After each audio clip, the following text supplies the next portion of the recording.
विष्णु पुराण पहला अंश 19वां अध्याय। टॉपिक है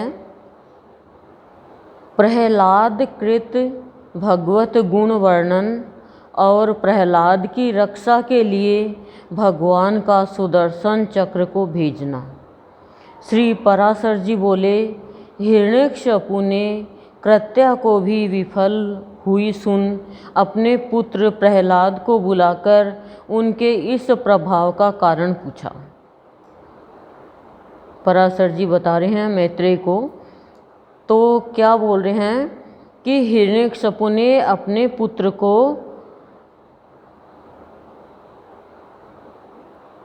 जो कृत्या से बच गया उसके विषय में पूछ रहे हैं, किससे, कि कृत्या कैसे विफल हो गई, इसका प्रभाव कैसे कम हो गया, इसके विषय में पूछ रहे हैं। किससे? शुक्राचार्य जी से। क्यों? शुक्राचार्य जी ने तो कृत्या उत्पन्न करी थी, उनके दो पुत्र। हिरण्यकश्यपु बोला, अरे प्रहलाद तू बड़ा प्रभावशाली है, तेरी ये चेष्टाएं मंत्रादि जनित है, यह स्वाभाविक ही है। मनुष्य जैसा होता है ना, वैसा ही सबके बारे में सोचता है। तो पूछ रहा है कि तेरा जो ये तू बच्चा है, तो तू क्या चेष्टा करता है, क्या कोशिश करता है, क्या तू कोई मंत्र पढ़ता है या फिर ये स्वाभाविक ही तेरी रक्षा हो जाती है। उनको पता ही है कि रक्षा विष्णु भगवान कर रहे हैं, पर उसके बावजूद भी माया का ऐसा घेरा रहता है मनुष्य के, असुरों के, इनके सब के पास में, कि वो अच्छी चीज़ देख कर भी अनदेखा कर देते हैं। श्री पराशर जी बोले, पिता के इस प्रकार पूछने पर दैत्य कुमार प्रहलाद जी ने उसके चरणों में प्रणाम कर इस प्रकार कहा, पिताजी, मेरा यह प्रभाव न तो मंत्रादि जनित है और न स्वाभाविक ही है, बल्कि जिसके हृदय में श्री अच्युत भगवान का निवास होता है उसके लिए यह सामान्य बात है। जिसके हृदय में ईश्वर का निवास होता है उसके लिए तो रक्षा सामान्य बात है, क्योंकि मनुष्य में इतनी शक्ति नहीं कि वो अपनी रक्षा कर सके के क्या। लेकिन गुरु, हमारे गुरुदेव, ब्रह्म रूप गुरुदेव, विष्णु रूप गुरुदेव और शिव रूप गुरुदेव, जब गुरुदेव अपने भक्त के हृदय में आ जाते हैं तो उसकी रक्षा गुरुदेव करते हैं, पालन गुरुदेव करते हैं और मिलन भी गुरुदेव कराते हैं। सारा कार्य गुरुदेव करते हैं, क्योंकि गुरुदेव ब्रह्मा विष्णु महेश तीनों रूप में अपने भक्त के हृदय में समाये हुए रहते हैं। जो मनुष्य अपने सम्मान, दूसरों का बुरा नहीं सोचता है, तात कोई कारण न रहने से उसका भी कभी बुरा नहीं होता। कोई मनुष्य किसी का भी बुरा नहीं सोचता, उसका बुरा नहीं होगा। जो मनुष्य मन, वचन या कर्म से दूसरों को कष्ट देता है, उसके उस पर पीड़ा रूप बीज से ही उत्पन्न हुआ उसको अत्यंत अशुभ फल मिलता है। समझ गए? समझ गए क्या? फिर से पढ़ो, क्या समझे बताओ।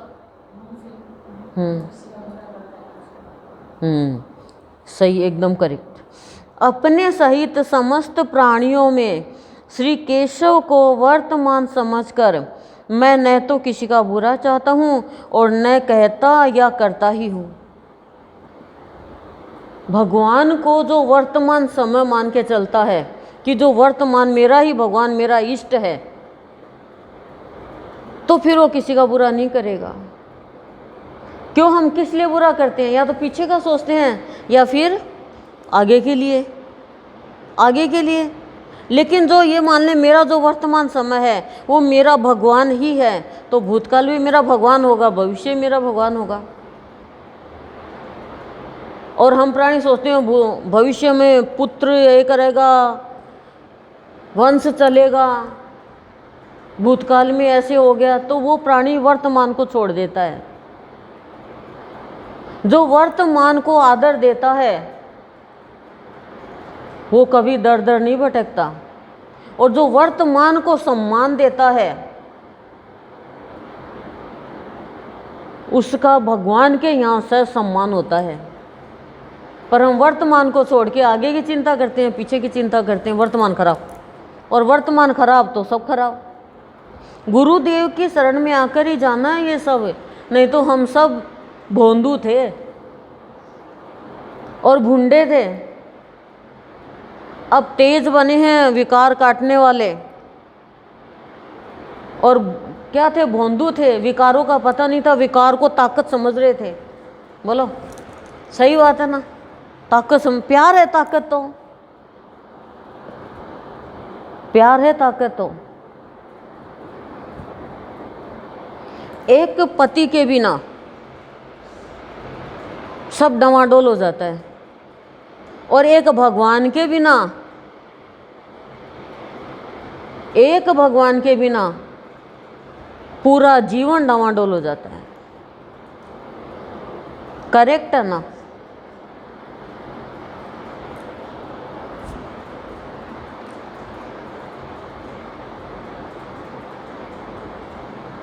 इस प्रकार सर्वत्र शुभ चित्त होने से मुझको शारीरिक, मानसिक, दैविक अथवा भौतिक दुख किस प्रकार का प्राप्त हो सकता है? इसी प्रकार भगवान को सर्वभूतमय जानकर विद्वानों को सभी प्राणियों में अविचल भक्ति यानी प्रेम करना चाहिए। अविचल भक्ति क्या है? प्रेम, प्रेम करना चाहिए। फिर तीनों भूतकाल, भविष्य काल और वर्तमान काल, तीनों समय भगवान संभाल लेंगे। एक भी काल खराब नहीं होगा उसका, उसको दुख नहीं होगा। लेकिन भगवान से प्रेम करना मुश्किल है। कुछ क्रिया कर लेंगे भगवान के नाम पे, पर प्रेम नहीं हो सकता। और जो भगवान से प्रेम करता है वो सबसे प्रेम करता है। जड़ से भी उतना ही करेगा तो चेतन से भी उतना ही करेगा। क्योंकि प्रेम का मतलब क्या होता है? व्हाट इज प्रेम? बोलो। निस्वार्थ भाव, प्रेम। हम तो स्वार्थ देखते हैं, हम तो स्वार्थ देखते हैं, परिवार में भी स्वार्थ देख लेते हैं। निस्वार्थ भाव से प्रेम करता है वो परोपकारी कहलाता है। निस्वार्थ भाव से जो प्रेम करता है वो उपकार करता है, वही सच्चा पुरुषार्थ है। पेड़ का कोई स्वार्थ नहीं, सूरज का कोई स्वार्थ नहीं, नदी का कोई स्वार्थ नहीं, वायु का कोई स्वार्थ नहीं, धरती का कोई स्वार्थ नहीं, आकाश का कोई स्वार्थ नहीं, अग्नि का कोई स्वार्थ नहीं, जल का कोई स्वार्थ नहीं। पर मनुष्य इनसे बन के भी स्वार्थी हो गया। और स्वार्थी इंसान किसकी गणना में आता है? बताओ, सच्ची बताओ, स्वार्थी इंसान किसकी गणना में आता है? भेड़िया, भेड़िया। वो भेड़िया क्या करता है? आपको इसका तो पता ही होगा। भेड़िए ने शेर की खाल ओढ़ ली तो शेर नहीं बन गया। भेड़िए की चाल चल रहे हो और थोड़ा सा पुण्य कर लिया तो धर्मात्मा नहीं बन गए। धर्मात्मा और पुण्यात्मा वो है जो निस्वार्थ भाव से प्रेम करता है। जो अपना स्वार्थ से देख के प्रेम करता है वो ठोकर खाता है। ठोकर खाने वाला तो रोकर जाता है, और ठाकुर को पाने वाला रुला के जाता है। सब रोते हैं उसके लिए कि क्यों गया, क्यों गया, हमें जरूरत थी, हमें जरूरत थी। हीरा मोती सोना चांदी सबसे कीमती होता है भगवान का भक्त। क्यों? क्योंकि वो भगवान तक पहुंचाने का जरिया होता है। वो तैरना सिखाता है, डूबना सिखाता है। और मुझे गुरुदेव ने आज कहा कि तेरे को भाव नहीं देना है, खाली यही समझाना है। लेकिन मैंने आज आज्ञा का उल्लंघन कर दिया। अब करें क्या? कह गुरुदेव ने कहा जब भाव बहता है तो रुकता नहीं है। मुझे लग रहा है ऐसे करना पड़ेगा रामकृष्ण परमहंस के जैसे, आओ रे ले लो रे, आओ रे ले लो रे। श्री पराशर जी बोले अपने महल की अट्टालिका पर बैठे हुए उस दैत्यराज ने यह सुनकर क्रोधान्त हो अपने दैत्य अनुचरों से कहा, हिरण्यकशिपु बोलता है, यह बड़ा दुरात्मा है, इसे इस 100 योजन ऊंचे महल से गिरा दो। अपने पुत्र के लिए बोल रहा है, जिससे यह इस पर्वत के ऊपर गिरे और शिलाओं से इसके अंग अंग छिन्न भिन्न हो जाए। तब उन समस्त दैत्य और दानवों ने उन्हें महल से गिरा दिया और वे भी उनके ढकेलने से हृदय में श्री हरि का स्मरण करते करते नीचे गिर गए। जगत कर्ता भगवान केशव के परम भक्त प्रहलाद जी के गिरते समय उन्हें जगदात्री पृथ्वी ने निकट जाकर अपनी गोद में ले लिया। तब बिना किसी हड्डी पसली के टूटे उन्हें स्वस्थ देख दैत्यराज हिरण्यकशिपु ने परम मायावी संबरासुर से कहा, 100 योजन की ऊंचाई से नीचे गिरा दिया, फिर भी धरती माँ ने ले लिया और वो कुछ टूटा फूटा नहीं, तो अब संबरासुर असुर को बुला रहे हो, मायावी, बहुत बड़ा मायावी हो। हिरण्यकशिपु बोलता है संबरासुर से, यह दुर्बुद्धि बालक कोई ऐसी माया जानता है जिससे यह हमसे नहीं मारा जा सकता, इसलिए आप माया से इसे मार डालिए। संबरासुर क्या कहता सुनना, हे दैत्येंद्र, इस बालक को मैं अभी मारे डालता हूँ। तुम मेरी माया का बल देखो, देखो मैं तुम्हें सैकड़ों हजारों करोड़ों माया दिखलाता हूँ। भगवान से ही माया ले ली, भगवान से वरदान ले लिया है, भगवान से आशीर्वाद ले लिया और भगवान के भक्तों को ही सताने लग गए। ये असुर देखो भाई, संसार वाले या कोई भक्ति नहीं करे वो तो सताई, लेकिन एक भक्ति करने वाला है दूसरे भक्त को सताए और भगवान को अपना दुश्मन बताए, और जरा सी माया मिल गई मायापति के भक्त को ही सता रहा है। जब किसी को भी वरदान मिल जाता है, भगवान की भक्ति से कुछ अच्छा मिल जाता है, तो वो इसलिए भगवान उसमें योग्यता देते हैं कि वो मेरे जैसे सबका कल्याण करे। और मनुष्य तो खुद ही भगवान बन के बैठ जाता है। भगवान मनुष्य थोड़ी हो सकता, मनुष्य तो भगवान का अंश है, भगवान तो भगवान ही रहेगा। भगवान के गुण आ जाते हैं मनुष्य के अंदर, लेकिन भगवान के जैसे वो संसार सृष्टि थोड़ी बना सकता है। हाँ ठीक है, बेटा है वो पिता बन जाएगा, लेकिन अपने पिता का पिता थोड़ी बन जाएगा वो।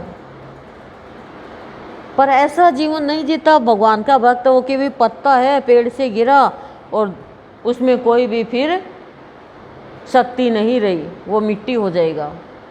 पत्ते के जैसा जीवन नहीं जीना है हमें।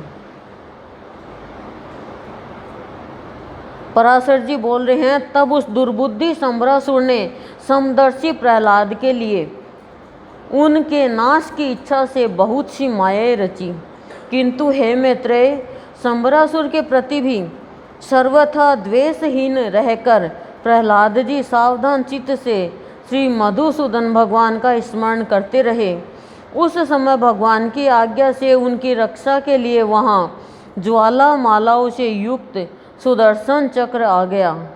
उस शीघ्रगामी सुदर्शन चक्र ने उस बालक की रक्षा करते हुए संबरासुर की सहस्त्रों मायाओं को एक एक करके नष्ट कर दिया। तब दैत्यराज ने सबको सुखा डालने वाले वायु से कहा कि मेरी आज्ञा से तुम शीघ्र ही इस दुरात्मा को नष्ट कर दो। अतः उस अति तीव्र शीतल और रुक्ष वायु ने, जो अति असहनीय था, जो आज्ञा कहे उनके शरीर को सुखाने के लिए उसमें प्रवेश किया, प्रहलाद के शरीर में प्रवेश कर गया। अपने शरीर में वायु का आवेश हुआ मान दैत्य कुमार प्रहलाद ने भगवान धरणीधर को हृदय में धारण किया। उनके हृदय में स्थित हुए श्री जनार्दन ने क्रुद्ध होकर उस भीषण वायु को पी लिया, इससे वह क्षीण हो गया। इस प्रकार पवन और संपूर्ण मायाओं के क्षीण हो जाने पर महामती प्रहलाद जी अपने गुरु के घर चले गए। गुरु ले गया कि भी सब फैल हो गई, अब मैं करता हूँ कोई कार्रवाई। तदंतर गुरु जी उन्हें नित्य प्रति शुक्राचार्य जी की बनाई हुई राज्य फल प्रदायिनी राजनीति का अध्ययन कराने लगे। जब गुरुजी ने उन्हें नीति शास्त्र में निपुण और विनय संपन्न देखा तो उनके पिता से कहा, अब यह सुशिक्षित हो गया है। आचार्य बोले, हे दैत्यराज, अब हमने तुम्हारे पुत्र को नीति शास्त्र में पूर्णतया निपुण कर दिया है। भृगुनंदन, शुक्राचार्य जी ने जो कुछ कहा है उसे प्रहलाद तत्वतः जानता है। हिरण्यकशिपु बोला, प्रहलाद, यह तो बता, राजा को मित्रों से कैसा बर्ताव करना चाहिए। अब नीति शास्त्र बता दिया तो नीति की बात बता रहे हैं, आप ध्यान से सुनना। नीति की बात पूछ रहा है राजा अपने पुत्र से।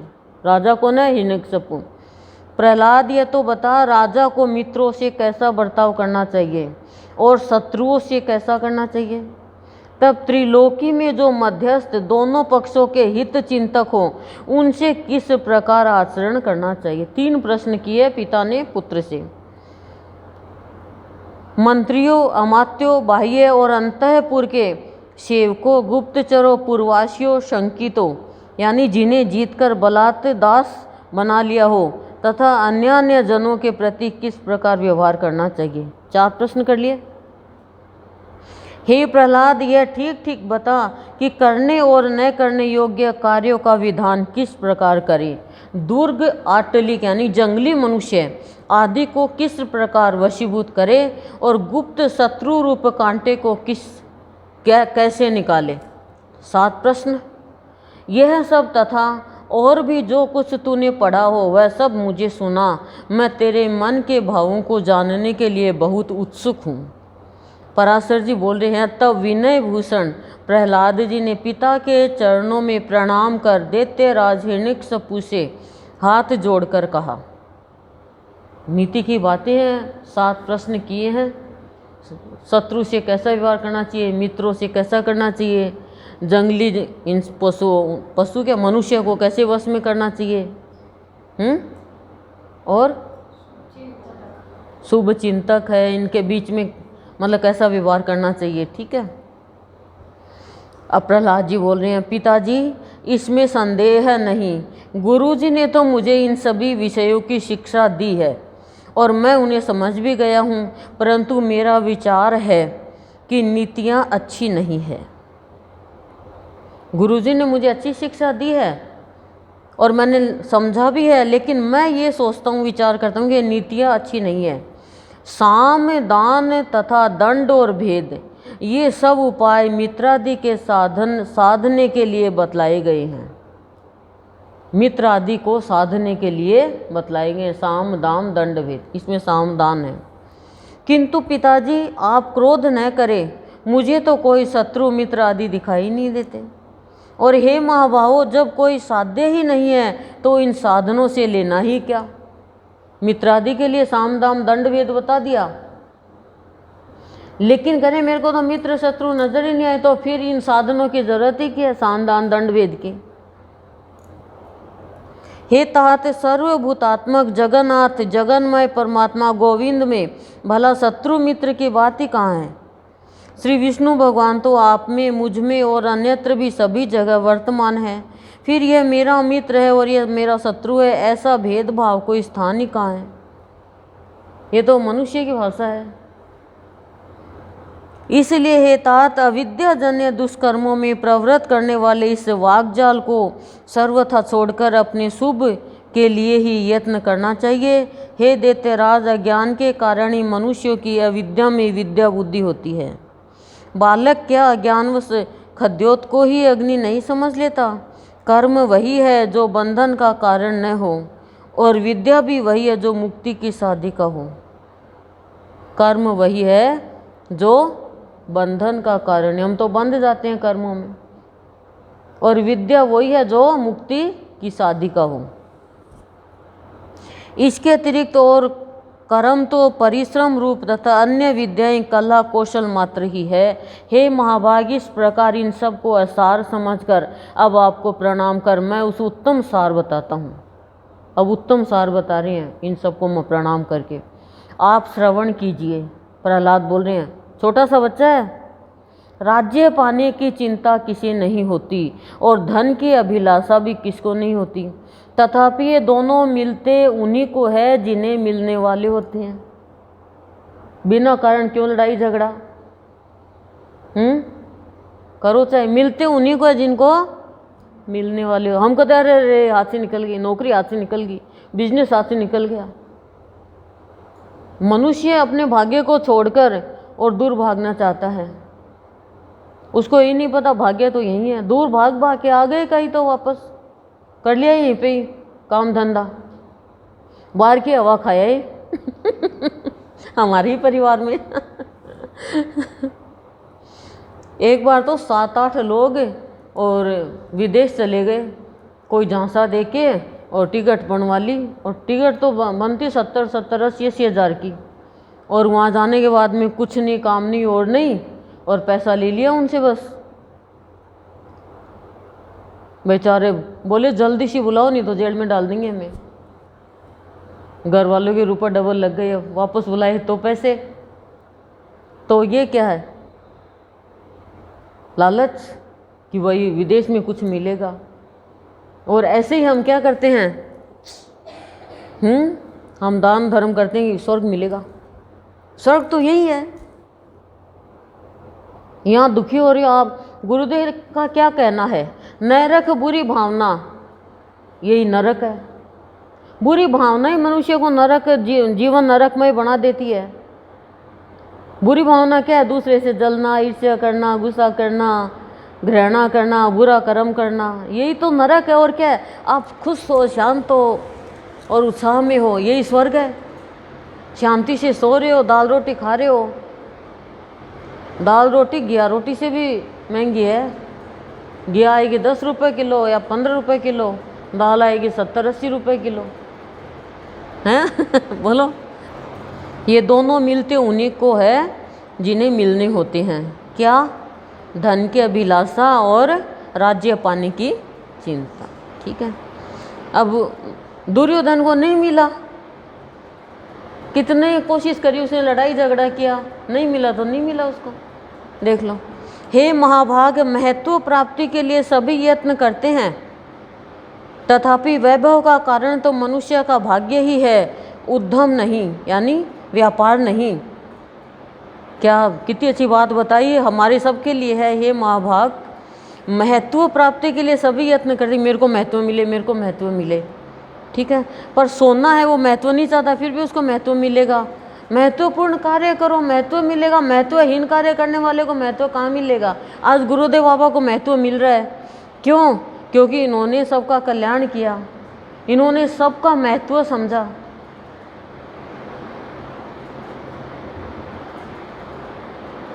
इनका कोई शत्रु नहीं, कोई मित्र नहीं, इन्होंने किसी का अपमान नहीं किया, ना आदर नहीं किया, परिहास नहीं किया।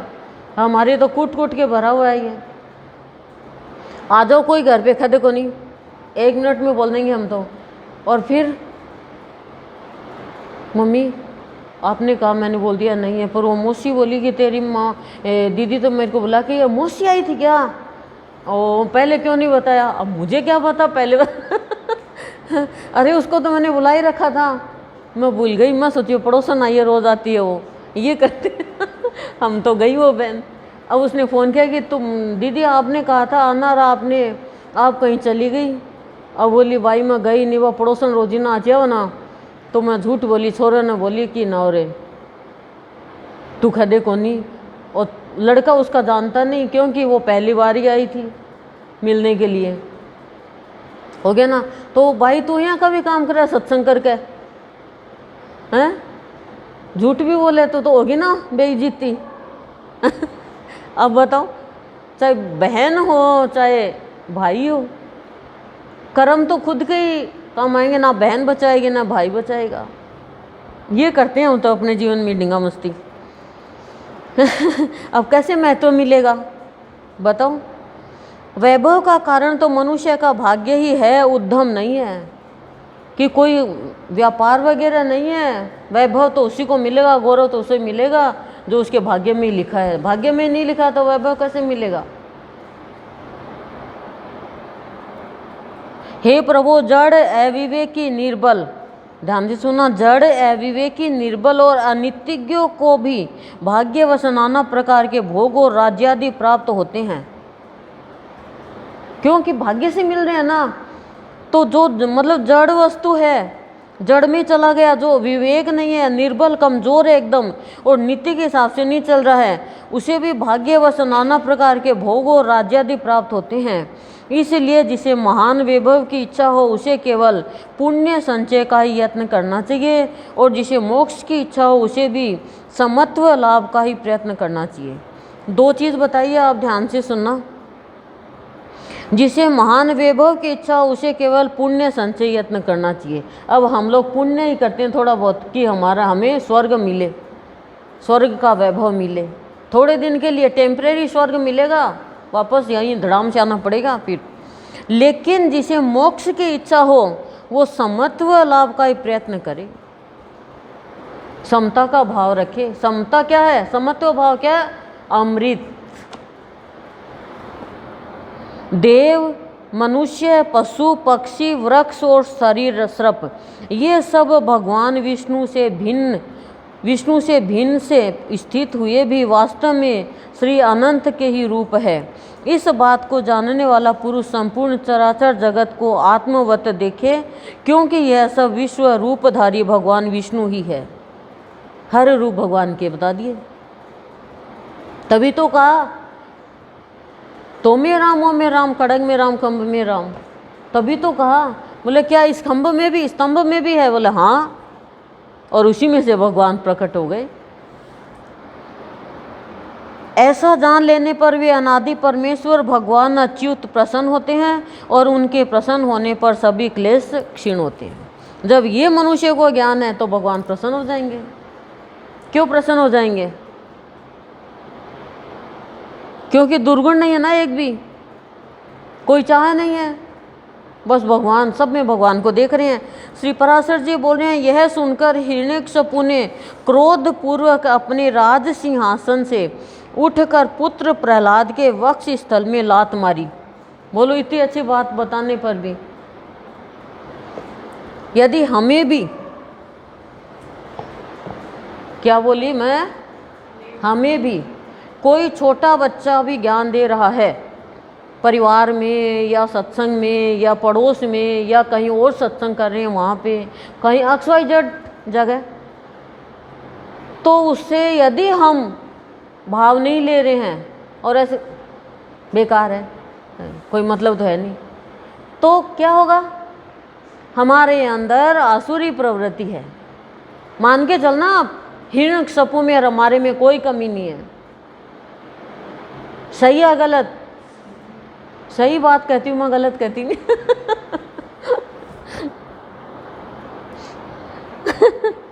और क्रोध तथा अमर्ष से जलते हुए मानो संपूर्ण संसार को मार डालेगा, इस प्रकार हाथ मलता हुआ बोला। लात मारी, और क्रोध में तो इंसान अपनों को ही क्या, खुद को भी मार डालता है, दूसरों को भी मार डालता है। क्या बोल रहा है सुनना। हिरण्यकशिपु बोल रहा है, हे विप्र चित्ते, हे राहो, हे बल, तुम लोग इसे भली प्रकार नागपाश से बांधकर महासागर में डाल दो। विप्र चित्ते जीजा है, समझी ना? सिंगिका का हस्बैंड, पति, समझ जाओगी क्या? प्रहलाद का फूफा है। हे राहो, हे बल, उसके पास में वो राहु और केतु भी उसके आश्रम वहाँ रहते दरबार में। तुम लोग इसे भली प्रकार नागपाश से बांधकर महासागर में डाल दो, देरी मत करो, नहीं तो संपूर्ण लोक और दैत्य दानव आदि भी इस मूढ़ दुरात्मा के मत का ही अनुगमन करेंगे कि आसुरी प्रवृत्ति भूल जाएंगे, सब इसके ही धर्म के अनुसार चलेंगे, अर्थात इसकी तरह वे भी विष्णु भक्त हो जाएंगे। डर था उनको कि वो भी विष्णु भक्त हो जाएंगे। भक्ति करो,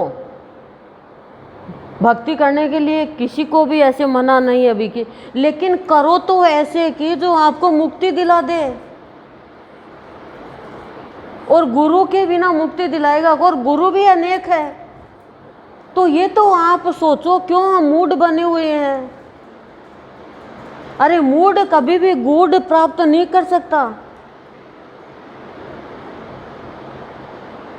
वो तो खाली कूदता रहता है, इसने पा लिया, इसने पा लिया। अरे तू भी पा ले, तेरे को भी बराबर मिला हुआ है सारा इस संसार में।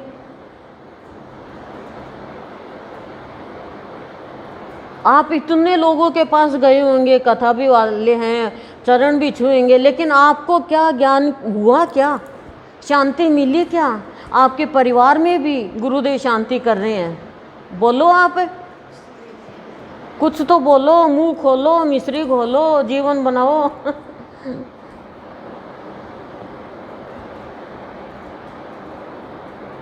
गुरुदेव की अमृत वाणी, अंधेरे में मिश्री घोली, अब तो मैं तेरी होली, ऐसे से है।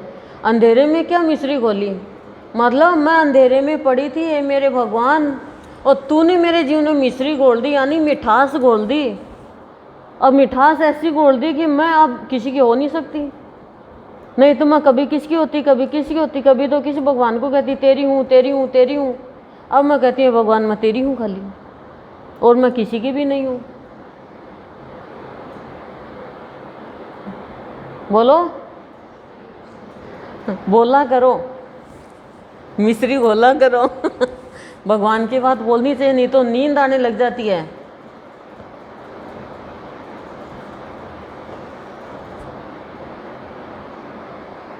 हमने इसे बहुतेरा रोका, यद तथापि यह दुष्ट शत्रु की स्तुति किए जाता है। ठीक है, दुष्टों को तो मार देना ही लाभदायक है, कि शत्रु की ही स्तुति कर रहा है, इसको मारो। श्री पराशर जी बोले, तब उन दैत्यों ने अपने स्वामी की आज्ञा को शिरोधार्य कर तुरंत ही उन्हें नागपाश से बांधकर समुद्र में डाल दिया। उस समय प्रहलाद जी के हिलने डुलने से संपूर्ण महासागर में हलचल मच गई, और अत्यंत क्षोभ के कारण उसमें सब और ऊंची ऊंची लहरें उठने लगी। हे महामते, उस महान जलपुर से संपूर्ण पृथ्वी को डूबती देख हिरण्यकशिपु ने दैत्यों से इस प्रकार कहा। क्या कहा हिरण्यकशिपु ने? वो बोलता है, अरे दैत्यों, तुम इस दुर्मति को इस समुद्र के भीतर ही किसी ओर से खुला न रखकर सब ओर से संपूर्ण पर्वतों से दबा दो। देखो, इसे न तो अग्नि ने जलाया, न यह शस्त्रों से कटा, न सर्पों से नष्ट हुआ, और न वायु विष और कृत्या से ही ये क्षीण हुआ, तथा न यह मायाओं से ऊपर से गिराने से अथवा दिग्गजों से ही मारा गया। यह बालक अत्यंत दुष्ट चित्त है, अब इसके जीवन का कोई प्रयोजन नहीं है। अतः अब यह पर्वतों से लदा हुआ हजारों वर्ष तक जल में ही पड़ा रहे, इससे यह दुर्मति स्वयं ही प्राण छोड़ देगा। तब दैत्य और दानवों ने उसे समुद्र में ही पर्वतों से ढककर उसके ऊपर हजारों योजन का ढेर कर दिया। उन महामती ने समुद्र में पर्वतों से लाद दिए जाने पर अपने नित्य कर्मों के समय एकाग्र चित्त से श्री अच्युत भगवान की इस प्रकार स्तुति की। प्रहलाद जी स्तुति करें, हे कमल नयन, आपको नमस्कार है। हे पुरुषोत्तम, आपको नमस्कार है। हे सर्वलोकात्मन, आपको नमस्कार है। हे तीक्ष्ण चक्रधारी प्रभु, आपको बारंबार नमस्कार है। गो ब्राह्मण हितकारी ब्राह्मण देव भगवान कृष्ण को नमस्कार है। गो ब्राह्मण हितकारी ब्राह्मण्य देव भगवान कृष्ण को नमस्कार है। जगत हितकारी श्री गोविंद को बारंबार नमस्कार है। आप ब्रह्म रूप से विश्व की रचना करते हैं, फिर उसके स्थित हो जाने पर विष्णु रूप से पालन करते हैं, और अंत में रुद्र रूप से संहार करते हैं। ऐसे त्रिमूर्तिधारी आपको नमस्कार है। हे अच्युत, देव यक्ष असुर सिद्ध नाग गंधर्व किन्नर पिशाच राक्षस मनुष्य पशु पक्षी स्थावर पिपीलिका मानी चींटी सरीसृप पृथ्वी जल अग्नि आकाश वायु शब्द स्पर्श रूप रस गंध मन बुद्धि आत्मा काल और गुण, इन सब के पारमार्थिक रूप आप ही है। वास्तव में आप ही ये सब है। आप ही विद्या और अविद्या, सत्य और असत्य तथा विष और अमृत है, तथा आप ही वेदोक्त प्रवृत्त और निवृत्त कर्म है। हे विष्णु, आप ही समस्त कर्मों के भोक्ता और उनकी सामग्री है तथा सर्व कर्मों के जितने भी फल हैं वे सब भी आप ही है।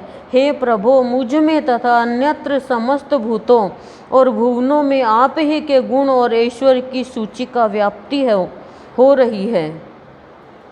योगी गण आप ही का ध्यान धरते हैं और याज्ञिक गण आप ही का यजन करते हैं तथा पितृगण और देवगण के रूप से एक आप ही हव्य और कव्य के भोक्ता है। हे ईश, यह निखिल ब्रह्मांड ही आपका स्थूल रूप है। उससे सूक्ष्म यह संसार पृथ्वी मंडल है। उससे भी सूक्ष्म ये भिन्न भिन्न रूपधारी समस्त प्राणी है। उनमें भी जो अंतरात्मा है वह और भी अत्यंत सूक्ष्म है। उससे भी परे जो सूक्ष्म आदि विशेषणों का अविषय आपका कोई अचिंत्य परमात्म स्वरूप है। उन पुरुषोत्तम रूप आपको नमस्कार है। हे सर्वात्मन, समस्त भूतों में आपकी जो गुणाश्रय पराशक्ति है, हे सुरेश्वर, उस नित्य स्वरूपिणी को नमस्कार है। जो वाणी और मन के परे हैं, विशेषण रहित तथा ज्ञानियों के ज्ञान से परिच्छेद्य है, उस स्वतंत्र पराशक्ति की मैं वंदना करता हूँ। ओम उन भगवान वासुदेव को सदा नमस्कार है जिनसे अतिरिक्त और कोई वस्तु नहीं है तथा जो स्वयं सबसे अतिरिक्त यानी असंग है, जिनका कोई भी नाम अथवा रूप नहीं है और जो अपनी सत्ता मात्र से ही उपलब्ध होते हैं, उन महात्मा को नमस्कार है, नमस्कार है, नमस्कार है। जिनके पर स्वरूप को न जानते हुए ही देवतागण उनके अवतार शरीरों का सम्यक अर्चन करते हैं, उन महात्मा को नमस्कार है। जो ईश्वर सबके अंतःकरण में स्थित होकर उनके शुभाशुभ कर्मों को देखते हैं, उन सर्व साक्षी विश्व रूप परमेश्वर को मैं नमस्कार करता हूँ। कितनी महिमा गा रहे हैं। जिनसे यह जगत सर्वथा अभिन्न है, उन श्री विष्णु भगवान को नमस्कार है। वे जगत के आदि कारण और योगियों के ध्येय अवयव हरि मुझ पर प्रसन्न हो। जिनमें यह संपूर्ण विश्व ओतप्रोत है, वे अक्षर अवयव और सबके आधारभूत हरि मुझ पर प्रसन्न हो। ओम जिनमें सब कुछ स्थित है, जिनसे सब उत्पन्न हुआ है और जो स्वयं सब कुछ तथा सबके आधार है, उन श्री विष्णु भगवान को नमस्कार है। उन्हें बारंबार नमस्कार है। भगवान अनंत सर्वगामी है, अतः वे ही मेरे रूप से स्थित है। इसलिए यह संपूर्ण जगत मुझ ही से हुआ है। मैं ही यह सब कुछ हूँ और मुझ सनातन में ही यह सब स्थित है। मैं ही अक्षय नित्य और आत्माधार परमात्मा हूँ तथा मैं ही जगत के आदि और अंत में स्थित ब्रह्म संज्ञक परम पुरुष हूँ। मेरे ही रूप में है। लास्ट में कह दिया मेरे ही रूप में है, मैं ही वो सब कुछ हूँ। इसीलिए कहते हैं भक्त और भगवान में कोई अंतर नहीं होता है। इसी प्रकार श्री विष्णु भगवान के पहले अंश में 19वां अध्याय समाप्त। गुरुदेव के चरणों में कोटि कोटि प्रणाम। 20वां अध्याय। मुझे तो बीच में एक करुणा का भाव ही आ गया, दुख हो गया कि उसकी माँ के ऊपर क्या बीती होगी। हमारा बच्चा जरा सा ठोकर खा के गिर जाए तो हालत खराब हो जाए। सोचो आप। लेकिन नारद जी संत है, वो समय समय पर संभाल रहे थे कयादू को। अंत में तो बेहोशी हो गई वो। प्रहलाद कृत भगवत स्तुति और भगवान का आविर्भाव। 20वां अध्याय है। टॉपिक है प्रहलाद कृत भगवत स्तुति और भगवान का आविर्भाव। भगवान का आविर्भाव मतलब अवतार, और वो स्तुति कर रहे हैं। कौन? भक्त प्रहलाद। श्री पराशर जी बोले, हे द्विज, इस प्रकार भगवान विष्णु को अपने से अभिन्न चिंतन करते करते पूर्ण तन्मयता प्राप्त हो जाने से उन्होंने अपने अच्युत रूप ही अनुभव किया। ये ऊपर स्तुति बताइए ना कि इस प्रकार भगवान विष्णु को अपने से अभिन्न चिंतन करते करते, अपने से अभिन्न, भिन्न नहीं, अपने से अभिन्न, अपने में ही देख के एक रूप एकाकार हो जाता है भक्त और भगवान का।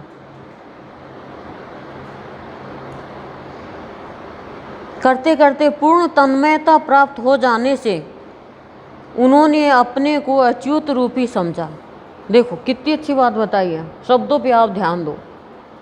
अभिन्न और तन्मयता, हम तन्मय नहीं होते हैं।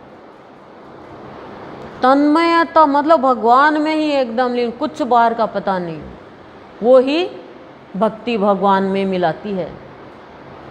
और गुरु हमें तन्मयता की भक्ति ही सिखाते हैं।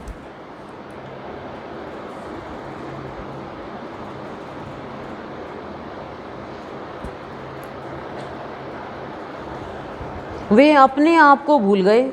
उस समय उन्हें श्री विष्णु भगवान के अतिरिक्त और कुछ भी प्रतीत न होता था। बस केवल यही भावना चित्त में थी कि मैं ही अव्यय और अनंत परमात्मा हूँ, कि मैं ही अपार हूँ, अनंत हूँ और मैं ही अनंत परमात्मा हूँ जिसका अंत नहीं। उस भावना के योग से वे क्षीण पाप हो गए और उनके शुद्ध अंतःकरण में ज्ञान स्वरूप अच्युत श्री विष्णु भगवान विराजमान हुए। हे मैत्रेय, इस प्रकार योग बल से असुर प्रहलाद जी के विष्णुमय हो जाने पर उनके विचलित होने से वे नागपाश एक क्षण में टूट गए। भ्रमणशील ग्राहगण और तरल तरंगों से पूर्ण संपूर्ण महासागर क्षुब्ध हो गया तथा पर्वत और वन उपवनों से पूर्ण समस्त पृथ्वी हिलने लगी तथा महामती प्रहलाद जी अपने ऊपर दैत्यों द्वारा लादे गए उस संपूर्ण पर्वत समूह को दूर फेंककर जल से बाहर निकल आए। तब आकाशादि रूप जगत को फिर देखकर उन्हें चित्त में यह पुनः भान हुआ कि मैं प्रहलाद हूँ। और उन महाबुद्धिमान ने मन, वाणी और शरीर के संयम पूर्वक धैर्य धारण कर एकाग्र चित्त से पुनः भगवान अनादि पुरुषोत्तम की स्तुति की। तब उन्हें एहसास हुआ कि मैं प्रहलाद हूँ। इतने तो वो अपने आप को भगवानमय मान रहे थे। भगवान ने अंदर जाके शक्ति दे दी और सबको हटा दिया। प्रहलाद जी कहने लगे, हे परमार्थ, हे अर्थ यानी दृश्य रूप, हे स्थूल सूक्ष्म जागृत स्वप्न दृश्य स्वरूप, हे क्षराक्षर यानी कार्य कारण रूप, हे व्यक्ताव्यक्त यानी दृश्य स्वरूप, हे कालातीत, हे सकलेश्वर, हे निरंजन देव, आपको नमस्कार है। हे गुणों को अनुरंजित करने वाले, हे गुणाधार, हे निर्गुण आत्मन, हे गुण स्थित, हे मूर्त और अमूर्त रूप महामूर्तिमान, हे सूक्ष्मर्ते, हे प्रकाश स्वरूप, आपको नमस्कार है। हे विकराल और सुंदर रूप, हे विद्या और अविद्या अच्युत, हे सदसत, हे कार्य कारण रूप, जगत के उद्भव स्थान और सज जगत के पालक, आपको नमस्कार है। हे नित्य नित्य आकाश घटादि रूप प्रपंचात्मन, हे प्रपंच से पृथक रहने वाले, हे ज्ञानियों के आश्रय रूप, हे एकानेक रूप आदि कारण वासुदेव, आपको नमस्कार है। जो स्थूल सूक्ष्म रूप और स्फुट प्रकाशमय है, जो अधिष्ठान रूप से सर्वभूत स्वरूप तथापि वस्तुतः संपूर्ण भूतादि से भी परे हैं, विश्व के कारण न होने पर भी जिनसे यह समस्त विश्व उत्पन्न हुआ है, उन पुरुषोत्तम भगवान को नमस्कार है। भगवान की ये भक्तों के द्वारा यानी प्रहलाद के द्वारा विशेष स्तुति की गई है। वो स्तुति यदि आपने भाव से, प्यार से, तन्मयता से सुनी है तो आपके भी पाप नष्ट हुए हैं, आप में भी वो भगवान की शक्ति प्रवेश करी है। सुनी है तो, नहीं सुनी है और क्या, भगवान के गुण को ही तो ग्रहण करना है, श्रवण करना है। हम अपने बच्चों की जरा सी कोई बड़ाई करते तो कितना ध्यान से सुनते हैं, तो भगवान की तो ये हम तो इतने गुण भगवान के बता ही नहीं सकते। बताओ, बता ही नहीं सकते। हम तो निरंजन ही नहीं बोलते कभी। हे गुणों को अनुरंजित करने वाले, हे गुणाधार, क्या क्या नाम बोला है, बोलो। ये जो श्रवण, ये बहुत बड़ी बात है, भगवान की स्तुति श्रवण करना। और इसमें स्तुति स्तुति है, मतलब भगवान की महिमा। पराशर जी बोल रहे हैं, उनके इस प्रकार तन्मयता पूर्वक स्तुति करने पर पीताम्बरधारी देवादिदेव भगवान हरि प्रकट हुए। सुनने वाला भी तन्मय हो जाता है भगवान की बातों को, और तन्मय होते ही तो उसको अपने शरीर का भान ही नहीं रहता, हल्का फुल्का शरीर हो जाता है उसका, यदि आप ध्यान से सुनते तो। और आप गुरुदेव को देखो, इसी में हमारे गुरुदेव का ही तो रूप है। भगवान प्रकट हो गए।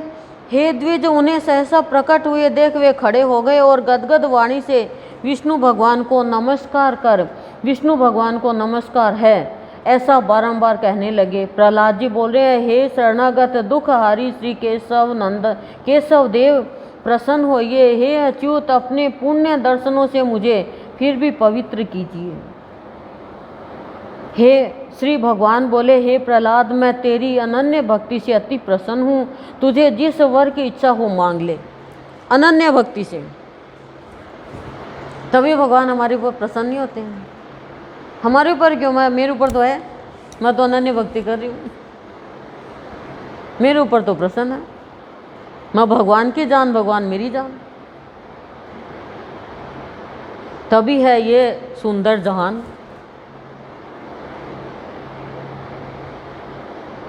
और तभी कर पाता है कल्याण। और नहीं उस प्राणी के जीवन में है महा जंजाल। ठीक, हंसने की बात पे हंसा करो, रोने की बात पे रोया करो, भाव की बात में बहा करो। बोलो, अनन्य भक्ति से भगवान प्रसन्न हो गए। प्रहलाद जी बोले, हे नाथ, सहस्त्रों योनियों में से मैं जिस में भी जाऊं उसी में हे अच्युत आप में मेरी सर्वदा क्षुण भक्ति रहे। देखो क्या सुंदर वर मांगा है, कितनी सुंदर चीज़ मांग ली। हमें तो मांगनी तक नहीं आती, तभी तो कहते हैं पहली भक्ति श्रवण भक्ति, जिसे मांगना भी आता है, त्यागना भी आता है, ग्रहण करना भी आता है, सब कुछ करना आता है। भगवान को धोखा देना भी आता है, भगवान से धोखे से मांगा जाता है। पर असुर धोखे से मांगते हैं तो वो धोखा ही खा जाते हैं। अविवेकी पुरुषों की विषयों में जैसी अविचल प्रीति होती है, वैसी आपका स्मरण करते हुए मेरे हृदय से कभी दूर न हो। कितनी अच्छी बात मान ली, दो वरदान मांग लिए, हमारे तो चित्त में भी नहीं आते ऐसे।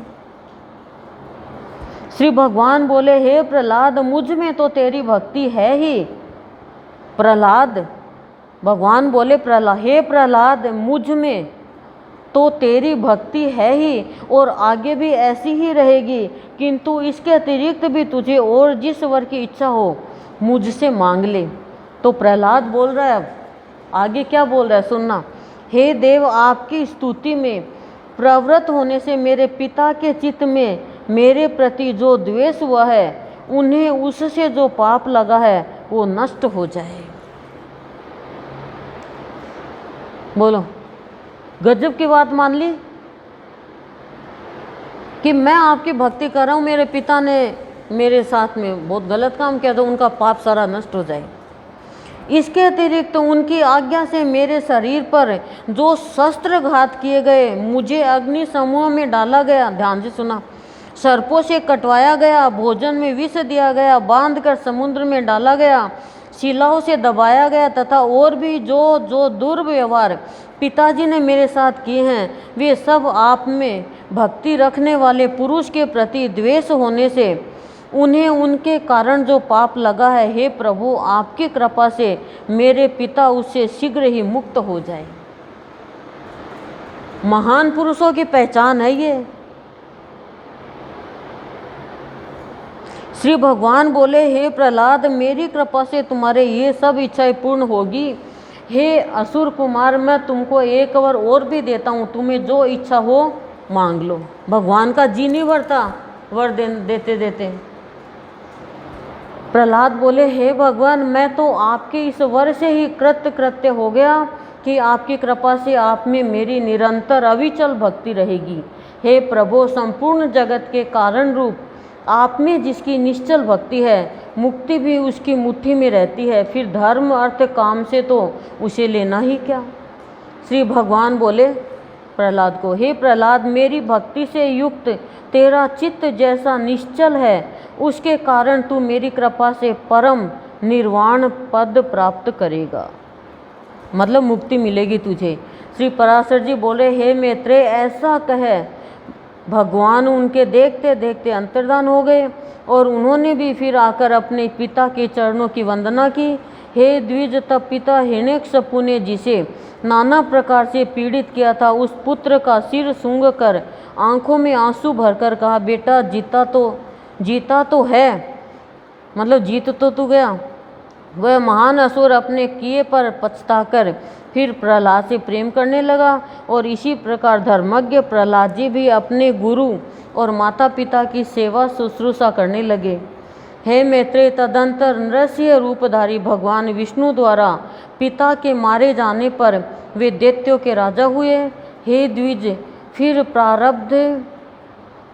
प्रारब्ध क्षयकारिणी राज्य लक्ष्मी बहुत से पुत्र पौत्रादि तथा परम ऐश्वर्य पाकर कर्माधिकार के क्षीण होने पर पुण्य पाप से रहित हो भगवान का ध्यान करते हुए उन्होंने परम निर्वाण पद प्राप्त किया। हे मैत्रेय, जिनके विषय में तुमने पूछा था, वे परम भगवत भक्त महामति दैत्य प्रवर प्रहलाद जी ऐसे प्रभावशाली हुए। उन महात्मा प्रहलाद जी के इस चरित्र को जो पुरुष सुनता है, इसमें पुरुष है पर मैं कह रही हूँ, जो स्त्री पुरुष बच्चा कोई भी सुनता है, सब कोई बोले, वैसे तो आत्मा के रूप में तो कोई कुछ स्त्रीलिंग पुल्लिंग कुछ भी नहीं है, और उसके पाप शीघ्र नष्ट हो जाते हैं। हे मैत्रेय, इसमें संदेह नहीं कि मनुष्य प्रहलाद चरित्र के सुनने या पढ़ने से दिन रात के निरंतर किए हुए पाप से अवश्य छूट जाता है। हे द्विज, पूर्णिमा, अमावस्या, अष्टमी अथवा द्वादशी को इसे पढ़ने से मनुष्य को गोदान का फल मिलता है। जिस प्रकार भगवान ने प्रहलाद जी की संपूर्ण आपत्तियों से रक्षा की थी, उसी प्रकार वे सर्वदा उसकी भी रक्षा करते हैं जो उनका चरित्र सुनता है। पढ़ता नहीं, सुनता है। किसका? प्रहलाद जी का। कुछ नहीं करना पड़ा है, सुनने से पाप नष्ट हो गए, पर फिर इकट्ठा कर लोगे तो फिर सुनाना पड़ेगा।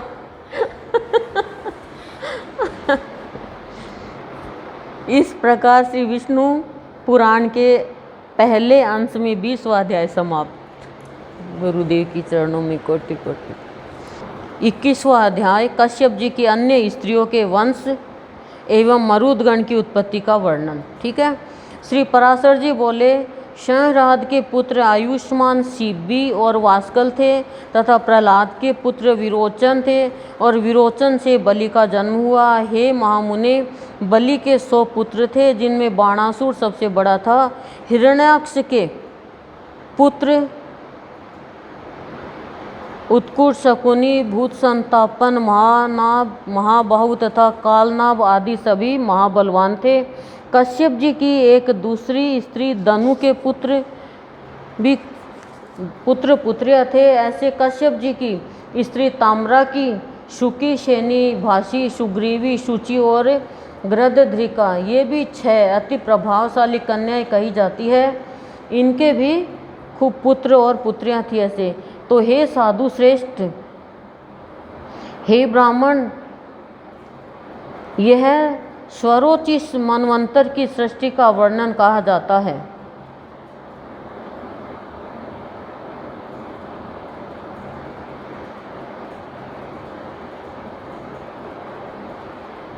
ये सब स्थावर जंगम कश्यप जी की संतानें हुई। इनके और भी सैकड़ों हजारों पुत्र पौत्रादि हुए। हे ब्राह्मण, यह स्वरोचिष मनवंतर की सृष्टि का वर्णन कहा जाता है। वेविश्वत मनवंतर के आरंभ में महान वारुण यज्ञ हुआ, उसमें ब्रह्मा जी होता थे, यानी यज्ञ करता। अब मैं उनकी प्रजा का वर्णन करता हूँ। कश्यप जी की अनेक पत्नियाँ थी और उनके सब खूब बड़ा वंश था, मतलब उनके बच्चे, फिर उनके बच्चे, ऐसे। अब हे साधु श्रेष्ठ, पूर्व मनवंतर में जो सप्त ऋषिगण स्वयं ब्रह्मा जी के मानस पुत्र रूप से उत्पन्न हुए थे, उन्हीं को ब्रह्मा जी ने इस कल्प में गंधर्व, नाग, देव और दानवादि के पितृ रूप से निश्चित किया। पुत्रों के नष्ट हो जाने पर दिति ने कश्यप जी को प्रसन्न किया। उसकी सम्यक आराधना से संतुष्ट हो तपस्वियों में श्रेष्ठ कश्यप जी ने उसे वर देकर प्रसन्न किया। उस समय उसने इंद्र के वध करने में समर्थ एक अति तेजस्वी पुत्र का वर मांगा, क्योंकि इंद्र ने बलि को, विरोचन को मार दिया, फिर बलि की भी हत्या कर दी। वो तो शुक्राचार्य जी ने संजीवनी विद्या ले रखे थे शिव जी से, तो जिंदा कर दिया, वो भी विष्णु भगवान के गुस्सा होने पे। तो अब कश्यप जी की ही पत्नी दिति है, वो इंद्र को ख़त्म करने के लिए भक्ति करी और वर मांग लिया। मुनि श्रेष्ठ कश्यप जी ने अपनी भार्या दिति को वह वर दिया और उस अति उग्र वर को देते हुए वे उससे बोले, यदि तुम भगवान के ध्यान में तत्पर रहकर अपना गर्भ, शौच और संयम पूर्वक 100 वर्ष तक धारण कर सकोगी तो तुम्हारा पुत्र इंद्र को मारने वाला होगा। ऐसा कहकर मुनि कश्यप जी ने उस देवी से संगम न किया और उसने बड़े शौच पूर्वक रहते हुए वह गर्भ धारण किया। उस गर्भ को अपने वध का कारण जान देवराज इंद्र भी विनय पूर्वक उसकी सेवा करने के लिए आ गए। उसके शौचादि में कभी कोई अंतर पड़े, यही देखने की इच्छा से इंद्र वहाँ हर समय उपस्थित रहते थे कि हर कार्य में भगवान का स्मरण हो। तो वो चालाकी से इंद्र आ गया और देखने लगा कि कोई भी इसे मिस्टेक हो तो मैं वार करूं। अंत में 100 वर्ष में कुछ ही कमी रहने पर उन्होंने एक अंतर देख ही लिया। एक दिन दिति बिना चरण शुद्धि किए ही अपनी शैया पर लेट गई। उस समय निद्रा ने उसे घेर लिया। तब इंद्र हाथ में वज्र लेकर उसकी कुक्षी में घुस गए और उस महागर्भ के 7 टुकड़े कर डाले पेट में ही। इस प्रकार वज्र से पीड़ित होने से वह गर्भ जोर जोर से रोने लगा। इंद्र ने उससे पुनः पुनः कहा कि मत रो, किंतु जब वह गर्भ 7 भागों में विभक्त हो गया और भी न मरा तो इंद्र ने अत्यंत कुपित हो अपने शत्रु विनाशक वज्र से एक एक के 7 टुकड़े और कर दिए। 7 करिए, 7 के साथ और कर दिए। वे ही अति वेगवान मरुत नामक देवता हुए। भगवान इंद्र ने जो उससे कहा था कि माँ रोदी ही यानी मत रो, इसीलिए वे मरुत कहलाई। वे ये 49 मरुदगण इंद्र के सहायक देवता हुए। इंद्र के सहायक ही हुए ये देवता। लेकिन देवता भी ऐसे काम करते हैं, देखो। इस प्रकार श्री विष्णु पुराण के पहले अंश में 21वां अध्याय समाप्त। 22वां अध्याय विष्णु भगवान की विभूति यानी ऐश्वर्य और जगत की व्यवस्था का वर्णन। आप लोग तो घर की व्यवस्था का वर्णन ही जानते हो, पर भगवान को तो पूरी जगत की व्यवस्था करनी पड़ती है। श्री पराशर जी बोले, पूर्व काल में महर्षियों ने जब महाराज पृथु को राज्य पद पर अभिषिक्त किया तो लोक पितामह श्री ब्रह्मा जी ने भी क्रम से राज्यों का बंटवारा किया। ब्रह्मा जी ने नक्षत्र, ग्रह, ब्राह्मण, संपूर्ण वनस्पति और यज्ञ तथा तप आदि के राज्य पर चंद्रमा को नियुक्त किया। इसी प्रकार विश्रवा के पुत्र कुबेर जी को राजाओं का, वरुण को जलों का, विष्णु को आदित्यों का और अग्नि को वसुगणों का अधिपति बनाया। ठीक है, मतलब मालिक बनाया। दक्ष को प्रजापतियों का, इंद्र को मरुदगण का तथा प्रहलाद जी को दैत्य और दानवों का आधिपत्य दिया यानी स्वामित्व दिया। पितृगण के राज्य पद पर धर्मराज यम को अभिषिक्त किया और संपूर्ण गजराजों का स्वामित्व ऐरावत को दिया। गरुड़ को पक्षियों का, इंद्र को देवताओं का, उच्चय श्रवा को घोड़ों का और वृषभ को गौओं का अधिपति बनाया। प्रभु ब्रह्मा जी ने समस्त मतलब किस किस को क्या क्या दिया संभालने के लिए। वो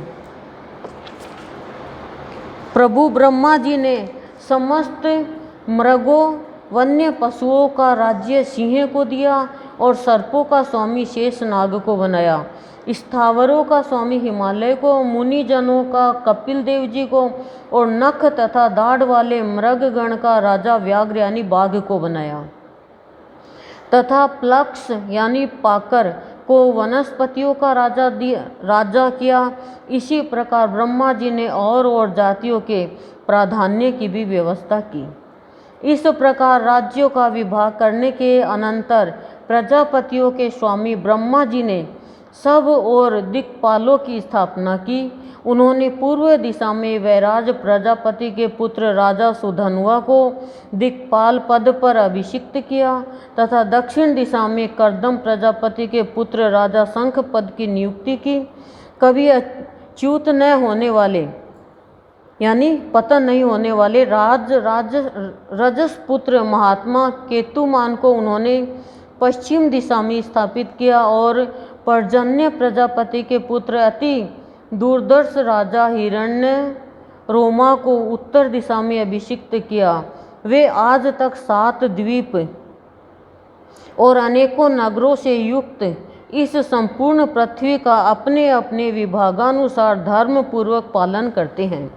हे मुनि सतम, ये तथा अन्य भी जो संपूर्ण राजा लोग हैं, वे सभी विश्व के पालन में प्रवृत्त परमात्मा श्री विष्णु भगवान के विभूति रूप है यानी ऐश्वर्य है। हे द्विजोतम, जो भूताधिपति पहले हो गए हैं और जो आगे होंगे, वे सभी सर्वभूत भगवान विष्णु के अंश है। जो भी देवताओं, दैत्यों, दानवों और मांस भोजियों के अधिपति है, जो पशुओं, पक्षियों, मनुष्यों, सर्पों और नागों के अधिनायक है, जो वृक्षों, पर्वतों और ग्रहों के स्वामी हैं, तथा और भी भूत, भविष्यत एवं वर्तमान कालीन जितने भूतेश्वर है, वे सभी सर्वभूत भगवान विष्णु के अंश से उत्पन्न हुए हैं। हे महाप्राज्ञ, सृष्टि के पालन कार्य में प्रवृत्त सर्वेश्वर श्री हरि को छोड़कर और किसी में भी पालन करने की शक्ति नहीं है। रजः और सत्वादि गुणों के आश्रय से वे सनातन प्रभु ही जगत की रचना के समय रचना करते हैं, स्थिति के समय पालन करते हैं और अंत समय में काल रूप से संहार करते हैं। वे जनार्दन 4 विभाग से सृष्टि के और 4 विभाग से स्थिति के समय रहते हैं तथा 4 रूप धारण करके ही अंत में प्रलय करते हैं। एक अंश से वे अव्यक्त स्वरूप ब्रह्मा होते हैं, दूसरे अंश से मरीचि आदि प्रजापति होते हैं, उनका तीसरा अंश काल है। भगवान का अंश चल रहा है, भगवान तो वहीं पर है, ठीक है। उनमें से दूसरा उन्हीं का रूप प्रकट हो गया, फिर वो रूप बन गया, उन्हीं का रूप प्रकट हो गया। ऐसे एको हम बहुश्यामी। उनका तीसरा अंश काल है और चौथा संपूर्ण प्राणी भगवान का। तभी तो कहते हैं भगवान के अंश है, हम भगवान का रूप ले सकते हैं, पर भगवान का अंश हो के हम भगवान के गुण को भूल गए। कारण एक ही है, कारण एक ही है। आप बताओ, संग, खाली संग, एक खाली संग का प्रभाव। ये देख लो, आपका संग आपको बिगाड़ देगा, आपका संग आपको सुधार देगा, आपका संग आपको गलत आदत डाल देगा, आपका संग आपको अच्छी आदत में ले जाएगा, आपका संग आपको दुखी कर देगा, संग आपको दुख में भी सुख से रहना सिखा देगा, संग अज्ञानी बना देगा, संग ज्ञानी बना देगा। संग और कुसंग, इसलिए संग का विशेष ध्यान रखना चाहिए। चाहे अकेला चलना पड़े, लेकिन कुसंग में कभी भगवान से प्रार्थना करो, ये भगवान कुसंग से बचा के रखना, चाहे कैसा भी हो। और संग यदि पति पत्नी का भी होता है, माता पिता का भी होता है, बहन भाई का भी होता है, तो हमारे विचार ऐसे होने चाहिए कि हम उस कुसंग, कुसंस्कार वाले को अच्छे संस्कार दें। बदलना ही पड़ेगा, आपका इष्ट आपका साथ देगा।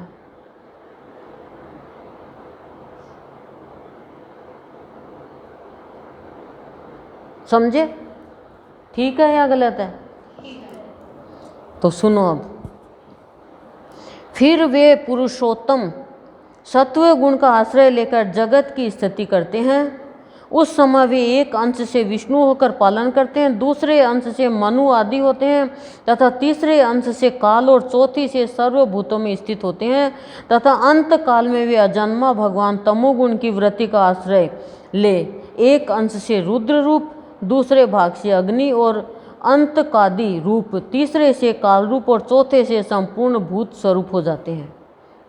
तमोगुण का भी आश्रय लेना पड़ता है, क्यों? सतोगुण में तो वो तो शांत स्वरूप है, तो वो रुद्र रूप धारण ही नहीं कर सकते।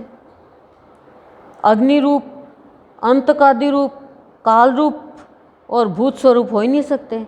हे ब्राह्मण, विनाश करने के लिए उन महात्मा की यह 4 प्रकार की सार्वकालिक विभाग कल्पना कही जाती है। ब्रह्मा, दक्ष आदि प्रजापतिगण, काल तथा समस्त प्राणी, ये श्री हरि की विभूतियां जगत की सृष्टि की कारण है।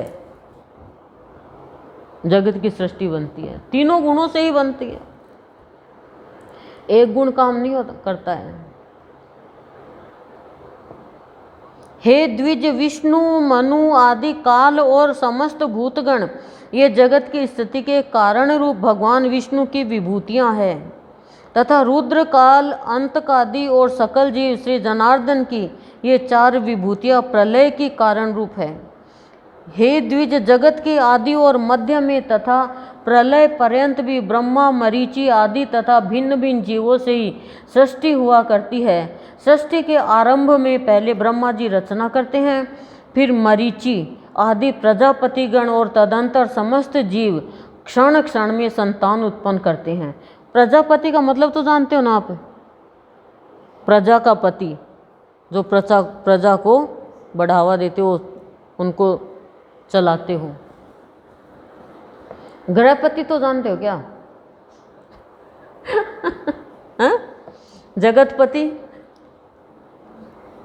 और गृह मंत्री हैं? गृह मंत्री कौन कौन है? ऊपर हाथ करो, सब गृह मंत्री हम, हमारी चलती है घर में। पता नहीं है क्या ये कि एक राजा ने और घोषणा करवाई कि यहाँ दो नस्ल के 2 कलर के घोड़े हैं, ठीक है, भूरा और सफ़ेद। जिसकी खुद के चलती है आदमी की, वो तो लेके जाए भूरा घोड़ा, और जिसके घर में पत्नी की चलती है वो लेके जाए सफ़ेद। सब सफ़ेद ले गए, एक आदमी भूरा लेके गया। तो घर पे गया तो पत्नी बोली कि आप ये रंग का घोड़ा था क्या? बोला नहीं, सफ़ेद भी था। तो बोला सफ़ेद ले आओ। फिर वो चला गया सफ़ेद लेने। बोला क्यों? तेरी नहीं चलती ना, देख ले।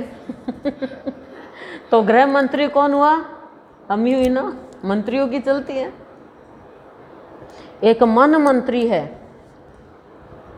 एक गृह मंत्री है। ये तो है मजाक की बात, वैसे हर औरत भगवान का अंश है, हर पुरुष भगवान का अंश है।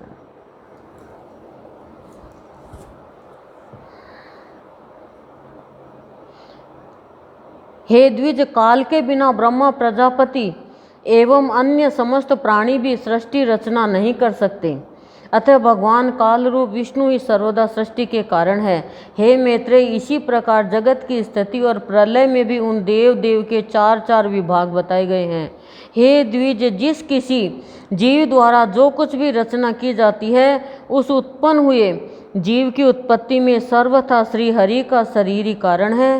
हे मैत्रेय, इसी प्रकार जो कोई स्थावर जंगम भूतों में से किसी को नष्ट करता है, वह नाश करने वाला भी श्री जनार्दन का अंतकारक रौद्र रूप ही है। इस प्रकार वे जनार्दन देव ही समस्त संसार के रचयिता, पालनकर्ता और संहारक है।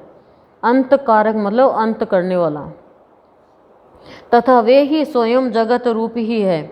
जगत की उत्पत्ति, स्थिति और अंत के समय वे ही इसी प्रकार तीनों गुणों की प्रेरणा से प्रवृत्त होते हैं। तथापि उनका परम पद महान निर्गुण है। परमात्मा का वह स्वरूप ज्ञानमय, व्यापक, स्वयं वेद्यम यानी स्वयं प्रकाश और अनुपम है, तथा वह भी 4 प्रकार का ही है। यह भी 4 प्रकार का ही है। चार चार हिस्से में बांटते हैं सारी चीज़। श्री मैत्रेय जी बोले, प्रश्न कर रहा है शायद, हे मुने, आपने जो भगवान का परम पद कहा वह 4 प्रकार का कैसे है, यह आप मुझसे विधि पूर्वक कहिए। फिर प्रश्न कर लिया, क्या है 4 प्रकार का भगवान का परम पद। श्री पराशर जी बोल रहे हैं, हे मैत्रेय, सब वस्तुओं का जो कारण होता है वही उनका साधन भी होता है। कारण होता है वही साधन होता है। और जिस अपनी अभिमत वस्तु की सिद्धि की जाती है वही साध्य कहलाती है। मुक्ति की इच्छा वाले योगी जनों के लिए प्राणायाम आदि साधन है और पर ब्रह्म ही साध्य है, जहाँ से फिर लौटना नहीं पड़ता। मुक्ति की इच्छा वाले योगी जनों के लिए बताया। हे मुने, जो योगी की मुक्ति का कारण है वह साधना लंबन ज्ञान ही उस ब्रह्मभूत परम पद का प्रथम भेद है। क्लेश बंधन से मुक्त होने के लिए योगाभ्यासी योगी का साध्य रूप जो ब्रह्म है, हे महामुनि, उसका ज्ञान ही आलंबन विज्ञान नामक दूसरा भेद है। आलंबन का मतलब सहारा। 2 भेद बता दिए। इन दोनों साध्य साधनों का भेद पूर्वक जो अद्वैतमय ज्ञान है उसी को मैं तीसरा भेद कहता हूँ। और अद्वैतमय यानी कोई द्वैत भाव नहीं। और हे महामुने, उक्त तीनों प्रकार के ज्ञान की विशेषता का निराकरण करने पर अनुभव हुए आत्मस्वरूप के समान ज्ञान स्वरूप भगवान विष्णु का जो निर्व्यापार अनिवर्चनीय व्याप्ति पात्र अनुपम आत्मबोध स्वरूप सत्ता मात्र अलक्षण शांत अभय शुद्ध भावनातीत और आश्रयहीन रूप है, वह ब्रह्मा नामक ज्ञान उनका चौथा भेद है। हे द्विज, जो योगी जन अन्य ज्ञानों का निरोध कर इस चौथे भेद में ही लीन हो जाते हैं, वे इस संसार क्षेत्र के भीतर बीजारोपण रूप कर्म करने में निर्बीज यानी वासना रहित होते हैं। अर्थात वे लोक संग्रह के लिए कर्म करते हैं, करते भी रहते हैं, तो भी उन्हें उन कर्मों का कोई पाप पुण्य रूप फल प्राप्त नहीं होता। इस प्रकार का वह निर्मल नित्य व्यापक अक्षय और समस्त हे गुणों से रहित विष्णु नामक परम पद है। पुण्य पाप का क्षय और क्लेशों की निवृत्ति होने पर जो अत्यंत निर्मल हो जाता है, वही योगी उस पर ब्रह्म का आश्रय लेता है, जहाँ से वह फिर नहीं लौटता। लास्ट में सार बता दिया कि पाप और पुण्य जिसके खत्म हो गए और क्लेशों की निवृत्ति हो गई, वह प्राणी निर्मल हो जाता है, वही योगी उस पर ब्रह्म का आश्रय लेता है, जहाँ फिर वह लौट कर नहीं आता। और चौथा जो भेद बताया है वो ही परम ब्रह्म का सहारा है। उस ब्रह्मा के मूर्त और अमूर्त, मूर्त यानी आकार और अमूर्त यानी निराकार। आकार है 2 रूप है, एक मूर्त और एक अमूर्त, जो क्षर और अक्षर रूप से समस्त, क्षर यानी नाश होने वाला, अक्षर यानी अविनाशी प्राणियों में स्थित है। अक्षर ही वह परब्रह्म है और क्षर संपूर्ण जगत है। भाई जगत का तो देखो प्रलय होगा, पर अक्षर परब्रह्म अविनाशी है। जिस प्रकार एक देशीय अग्नि का प्रकाश सर्वत्र फैला रहता है, अग्नि तो एक देशीय है ना, एक ही है, लेकिन प्रकाश सब जगह फैलता, उसी प्रकार यह संपूर्ण जगत पर ब्रह्म की ही शक्ति है। हे मित्र, इसीलिए तो कहते हैं कि संसार को साफ सुथरा रखो, गंदगी मत करो, यहाँ पे क्लेश मत करो यहाँ पे, क्योंकि ब्रह्म भगवान का ही रूप है ये संसार पूरा। हमारा तो एक छोटा छोटा घर है, भगवान का तो पूरा संसार ही है, विश्व ही घर है ना, और वो भी भगवान का गर्भ है, उदर है ये संसार भगवान का, इसी भगवान के उदर में है हम। हे मैत्रेय, अग्नि की निकटता और दूरता के भेद से जिस प्रकार उसके प्रकाश में भी अधिकता और न्यूनता का भेद रहता है, उसी प्रकार ब्रह्मा की शक्ति में भी तारतम्य है। हे ब्राह्मण, ब्रह्मा विष्णु और शिव ब्रह्मा की प्रधान शक्तियां हैं। उनसे न्यून देवगण है तथा उनके अनंतर दक्ष आदि प्रजापति गण हैं। उनसे भी न्यून मनुष्य पशु पक्षी मृग और सरीसृप आदि है तथा उनसे भी अत्यंत न्यून वृक्ष गुल्म और लता आदि है। अतः हे मुनिवर, आविर्भाव यानी उत्पन्न होना, तिरोभाव यानी छिप जाना, जन्म और नाश आदि विकल्प युक्त भी यह संपूर्ण जगत वास्तव में नित्य और अक्षय ही है। सर्वशक्तिमय नित्य और अक्षय है।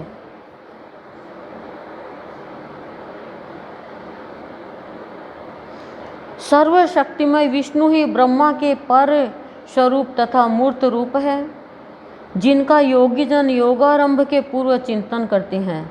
हे मुने, जिनमें मन को सम्यक प्रकार से निरंतर एकाग्र करने वालों को आलंबन युक्त सबीज यानी संप्रज्ञात महायोग की प्राप्ति होती है। हे महाभाग, वे सर्व ब्रह्ममय श्री विष्णु भगवान समस्त पराशक्तियों में प्रधान और ब्रह्मा के अत्यंत निकटवर्ती मूर्त ब्रह्म स्वरूप है। आपके अति चेतन मन में ये ज्ञान जा रहा है, आप बहुत प्रॉफिट होगा आगे चल के, क्यों अति चेतन मन में तो चला गया ना, इसलिए ध्यान से सुनना।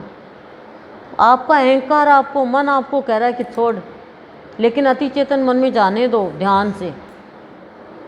हे मुनि, उन्हीं में यह संपूर्ण जगत ओतप्रोत है। क्यों सुना रहे हैं गुरुदेव हमें ये, क्यों कृपा कर रहे हैं? क्योंकि भगवान की बनाई हुई चीज़ है, उनको हम सुने तो सही। अब कोई पिता है या माता पिता दोनों हैं, घर बनाते हैं तो कहते हैं हम ऐसे रहे, मकान बना तो दूसरे के मकान में रहे, इतने दुख पाए, बच्चों आपके लिए हमने इतनी व्यवस्था करी, और बच्चे सुने नहीं तो माता पिता को ऐसा लगता है इनके लिए भी नहीं कारण बनवाया। पर होता नहीं है माता पिता के मन में ऐसा, कभी होता है क्या? तुम्हें तो क्या पूछूं हाँ, होता है? नहीं होता।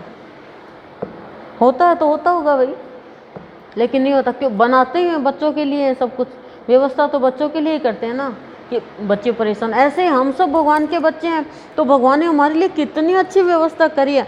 आगे आगे बहुत अच्छी अच्छी बातें आएगी। हार्ड भी है, थोड़ी हार्ड है नहीं वैसे, आप लोगों को लगेगी। क्यों? आप लोगों को तो बस पकी पकाई खिचड़ी चाहिए। बात ये बस कुकर दे दे, सीटी छुट्टी आप तो उसमें भी संभालेगा कौन? बर्तन में भी नहीं करना चाहते। कुकर आपका बस चले तो चाय भी कुकर में बनाओ, दूध भी कुकर में बनाओ। दूध तो आता है वैसे, मिल्क कुकर तो आता है, अब टी कुकर आना बाकी है खाली सीटी लग जाएगी, आप तो बैठ जाओगे मोबाइल से बात करने ये देख लो और क्या हे मुने, उन्हीं में यह संपूर्ण जगत ओतप्रोत है, उन्हीं से उत्पन्न हुआ है, उन्हीं में स्थित है, और स्वयं वे ही समस्त जगत है। क्षराक्षरमय यानी कार्य कारण रूप ईश्वर विष्णु ही इस पुरुष प्रकृति में संपूर्ण जगत को अपने आभूषण और आयुध रूप से धारण करते हैं। श्री मैत्रेय जी बोले, भगवान विष्णु इस संसार को भूषण और आयुध रूप से किस प्रकार धारण करते हैं, ये आप मुझसे कहिए। मैत्रेय जी प्रश्न कर रहे हैं कि मतलब गहना समझ के, और आयुध यानी अस्त्र शस्त्र जो है वो किस प्रकार धारण करते हैं। तो पराशर जी बोल रहे, हे मुने, जगत का पालन करने वाले अप्रमेय यानी जिसको कोई जान नहीं सकता, जो अपार है, अनंत है, श्री विष्णु भगवान को नमस्कार कर अब मैं जिस प्रकार वशिष्ठ जी ने मुझसे कहा था वह तुम्हें सुनाता हूँ। पराशर जी कह रहे हैं, मेरा वशिष्ठ जी से सुना हुआ ज्ञान है, ये मैं अब आपको बता रहा हूँ। इस जगत के निर्लेप तथा निर्गुण और निर्मल आत्मा को अर्थात शुद्ध क्षेत्रज्ञ स्वरूप को श्री हरि कौस्तुभ मणि रूप से धारण करते हैं। कौस्तुभ मणि आप जानते हो ना, सागर मंथन हुआ था ना, उस समय निकली थी। श्री अनंत ने प्रधान को श्री वत्स रूप से आश्रय दिया है, और बुद्धि श्री माधव की गदा रूप से स्थित है। देखो कैसे भगवान ने आश्रय दिया है और कैसे धारण किया है, वो आप ध्यान से सुनना। और बुद्धि श्री माधव की गदा रूप से स्थित है। भूतों के कारण तामस अहंकार और इंद्रियों के कारण राजस अहंकार, इन दोनों को वे शंख और शांग धनुष रूप से धारण करते हैं। अपने वेग से पवन को भी पराजित करने वाले अत्यंत चंचल सात्विक अहंकार रूप मन श्री विष्णु भगवान के कर कमलों में स्थित चक्र का रूप धारण करता है। हे द्विज, भगवान गदाधर की जो मुक्ता माणिक्य मरकत इंद्रनील और हीरकमयी पंचरूपा वैजयंती माला है, वह पंच तन मात्रा और पंचभूतों का ही संघात है, यानी समूह है। भगवान ने जो ये क्या धारण कर रखे हैं, आयुध, ये शस्त्र, तो इनमें ये चीज़ है, देख लो सब। जो ज्ञान और कर्म में इंद्रिया है, उन सब को श्री जनार्दन भगवान बाण रूप से धारण करते हैं। भगवान अच्युत जो अत्यंत निर्मल खड्ग धारण करते हैं, वह अविद्यामय कोश से आच्छादित विद्यामय ज्ञान ही है। हे मैत्रेय, इस प्रकार पुरुष प्रधान बुद्धि, अहंकार, पंचभूत, मन, इंद्रिया तथा विद्या और अविद्या सभी श्री ऋषिकेश में आश्रित है। श्री हरि रूप रहित होकर भी मायामय रूप से प्राणियों के कल्याण के लिए इन सब को अस्त्र और भूषण रूप से धारण करते हैं। इस प्रकार वे कमल नयन परमेश्वर, स्वीकार प्रधान यानी निर्विकार पुरुष तथा संपूर्ण जगत को धारण करते हैं। जो कुछ भी विद्या, अविद्या, सत, असत तथा अवयव रूप है, हे मैत्रेय, वह सब सर्वभूतेश्वर श्री मधुसूदन में ही स्थित है। कला, काष्ठा, निमेष, दिन, ऋतु, अयन और वर्ष रूप से वे काल स्वरूप निष्पाप अव्यय श्री हरि ही विराजमान है। हे मुनि श्रेष्ठ, भूरलोक, भुवरलोक और स्वर्गलोक तथा मह, जनह, तप और सत्य आदि सातों लोक भी सर्वव्यापक भगवान ही है।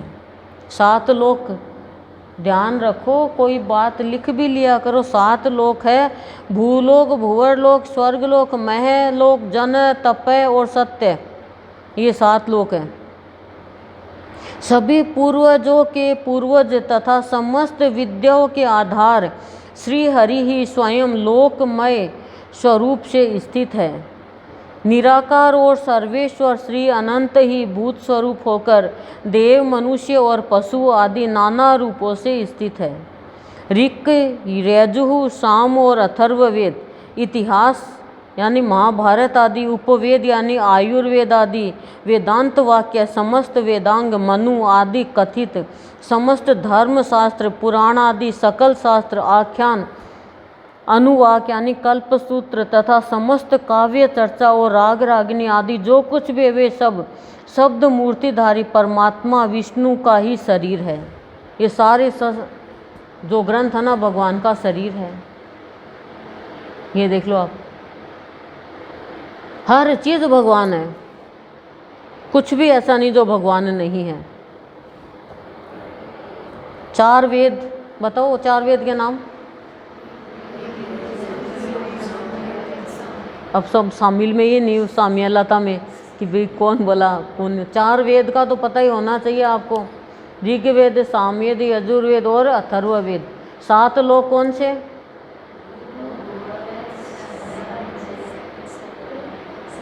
जबकि मैंने तो उसमें साहित्य में ही बता रखे हैं अच्छे से। बोलो, भूलोक, भूवरलोक, स्वर्गलोक, मह, जन, तप, सत्य, और है ना, ये सब हमारे ही शरीर में है। ये भी मेरे बताए हुए आपको।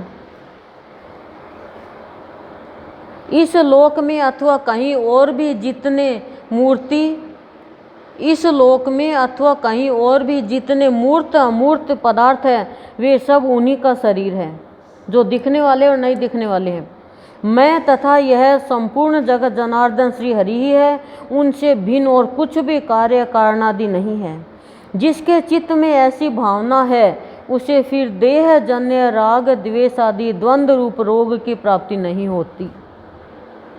क्लियर सार बता दिया। जिसके मन में ऐसी भावना है कि सब कुछ भगवान ही है, सब में भगवान है, उसके कैसा, उसके चित्त में ऐसी भावना है, उसे फिर देह जन्य राग द्वेष आदि, देह से उत्पन्न कोई राग और द्वेष, ना कोई मोह होता, ना कोई द्वेष होता, और कोई द्वंद्व रूप भी यानी क्लेश भी नहीं होता। ठीक है। हे द्विज, इस प्रकार तुमसे इस पुराण के पहले अंश का यथावत वर्णन किया। इसका श्रवण करने से मनुष्य समस्त पापों से मुक्त हो जाता है। वाह, क्या रिश्वत दे रहे हैं क्या? खुश कर रहे हैं। इसका श्रवण करने से सारे पापों से मुक्त हो जाता है। ठीक है। हे मैत्रेय, 12 वर्ष तक कार्तिक मास में पुष्कर क्षेत्र में स्नान करने से जो फल होता है, सोचो, ध्यान से सुनो, कार्तिक मास में 12 वर्ष तक पुष्कर क्षेत्र में स्नान करने से जो फल होता है वह सब मनुष्य को इसके श्रवण मात्र से मिल जाता है, यानी सुनने से ही मिल जाता है। हे मुने, देव, ऋषि, गंधर्व, पितृ और यक्ष आदि की उत्पत्ति का श्रवण करने वाले पुरुष को वे देवादि वरदायक हो जाते हैं, यानी वर देने वाले देने लायक हो जाते हैं। दायक यानी देने वाला। इस प्रकार श्री विष्णु पुराण के पहले अंश में 22वां अध्याय समाप्त। इस प्रकार श्री पराशर मुनि द्वारा विरचित श्री विष्णु परत्व निर्णायक श्री विष्णु महापुराण का पहला अंश समाप्त। ओम शांति ही शांति ही शांति ही प्रशांति। गुरुदेव के चरणों में कोटि कोटि